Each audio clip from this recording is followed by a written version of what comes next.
Giving feedback can be really tricky, but what we've found from giving feedback to hundreds of executives in pitch coaching sessions is the type of framework you use to give feedback really matters. In today's video, we're going to unpack 3 different feedback frameworks to use when you're giving feedback the next time to someone on your team or someone you're working with. Hi, I'm Trevor Bragdon, and thanks for watching. These are videos about how to pitch and persuade your customers and your donors. One feedback framework that works really well is the ASK framework. ASK stands for actionable, specific, and kind. So when you want to give feedback, whether it's to an employee, someone on your team, or someone that you're coaching on a pitch, using an ASK framework works really well. The first part is being actionable. You want to give feedback on something they can actually do something about. You're not going to give them feedback on, your voice doesn't sound that great. No, for a lot of people, that's a hard thing to change. Well, you might say something like, I didn't particularly resonate with the opening of your pitch. Let's work on that section. So you want to give people feedback that's actionable. The next part is specific. You want to really dive in and give them advice and feedback on something specific in their pitch or whatever work you're looking at. Now, we've all seen TV where somebody really berates somebody with feedback, the Simon Cowells or the Gordon Ramsay approach to giving feedback. That makes great reality TV, but it's terrible for actually interacting with real humans. What I recommend is really focusing on this kind part. Think about this from their perspective. How would you like to receive feedback yourself? And really position the feedback that you're giving them from a kind perspective. So remember, the next time you're giving feedback, be actionable, specific, and kind. Another framework for giving feedback that we've found really helpful is 30-60-90 feedback. And this comes from the art and creative world, where when somebody's working on a creative project, whether it's a drawing, a painting, or a play, it's really important what stage you get feedback in.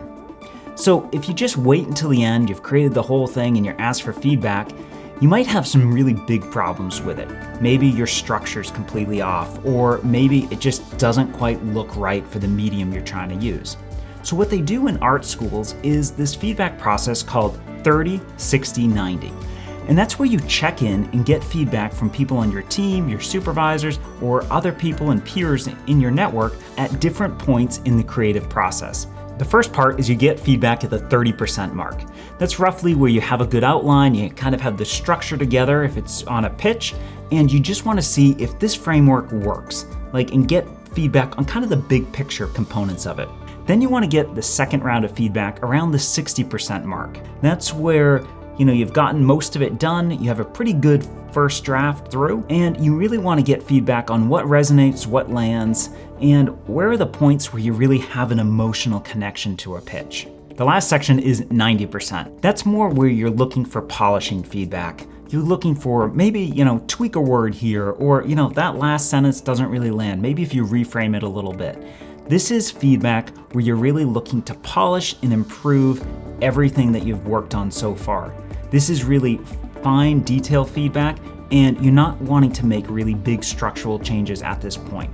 So the big thing here is when you're working on a creative project, ask for feedback at certain points, and then ask for the type of feedback you're looking for at the 30, 60, and 90%.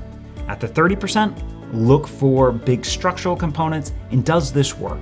At 60%, you're looking for more, does it make sense? Is it all coming together? And then that 90% is the polished feedback, really honing in those finer detail points. Another framework for giving feedback is feedback about pandas. Now, what do pandas have anything to do with feedback? Now, this comes from a Harvard Business Review article where they discuss the different things that sometimes hold people's careers back. One of the things they identified were these things that were called pandas. These were kind of traits or characteristics about somebody in their work that at one point in their career were kind of charming and endearing, but later on really held them back. And if you know anything about pandas, they look all soft and cuddly and you want to see them at the zoo with your kids. But in reality, they're wild animals that are really vicious. And they like to attack, and you actually wouldn't want to spend time with a panda. And that's why they named this specific feedback Panda, because it's something that was helpful at one point in your career, but now is holding you back. So by creating this name with your team or your company and talking about pandas as a concept, it helps you have the vocabulary to talk about it with a specific member of your team. In this study, they found 3 big areas that they identified as holding people back with pandas. One was executive presence, the other was communication style, and then the third part was peer-to-peer relationships on their team or in their organization. So you think about that, a lot of times we're really reticent to give people feedback on, you don't have an executive presence in the boardroom. But it's easy if you use a framework like, hey, I want to talk to you about a panda. This is something that's holding you back, but I think if you fix this or improved it, it could really do wonders for your career. So by kind of naming it and labeling it, especially if you do this ahead of time with your team, you can open yourself up to have difficult conversations with team members, but give them advice they need to hear. So I'd recommend try out these different types of feedback with your team or the next time you need to give feedback to someone you're working with.